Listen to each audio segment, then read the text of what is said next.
2 মাস বন্ধ থাকার পর গতকাল থেকে শুরু হয়েছে ইলিশ ধরা। নিষেধাজ্ঞা উঠে যাওয়ায় কক্সবাজার সহ সারা দেশের জেলেরাও এখন স্বস্তিতে।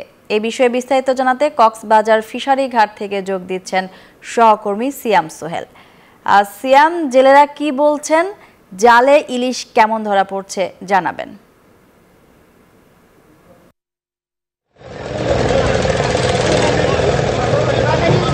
ধন্যবাদ আপনাকে। আসলে সারা বাংলাদেশের যেই মাছের যে সবচেয়ে বড় ফিশারি ঘাট সেটি হচ্ছে কক্সবাজারের এই মৎস্য অবতরণ কেন্দ্র, অর্থাৎ ফিশারি ঘাট বলে জেলেরা। তবে এই সময়টাতে জেলেদের যে মাছ পাওয়ার কথা সেরকম মাছ পাচ্ছে না, জেলেরা আমাদেরকে সেটাই বলছিলেন। এর অনেকগুলো কারণ রয়েছে।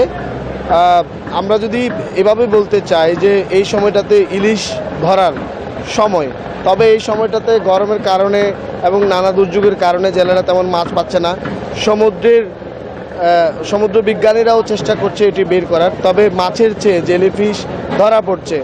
এর মধ্যে যে অবরোধ দেওয়া হয়, অর্থাৎ ইলিশের প্রজনন বাড়ার জন্য যেটি দেওয়া হয়, সেটির পরে যে এখানকার যেটা স্থানীয় জেলে আছে তারাও নানা সমস্যার সম্মুখীন হয়। বিশেষ করে সরকারি যে প্রণোদনা দেওয়া হয় তাদেরকে, সেটি তারা ঠিকমতো পাচ্ছেন না। অর্থাৎ 75 কেজি করে চাল দেওয়া হয় যে সময় 65 দিনের অবরোধ থাকে।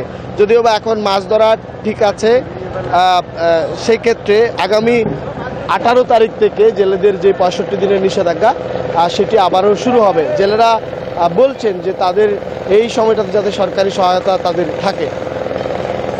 সিয়াম সোহেল, আপনাকে ধন্যবাদ।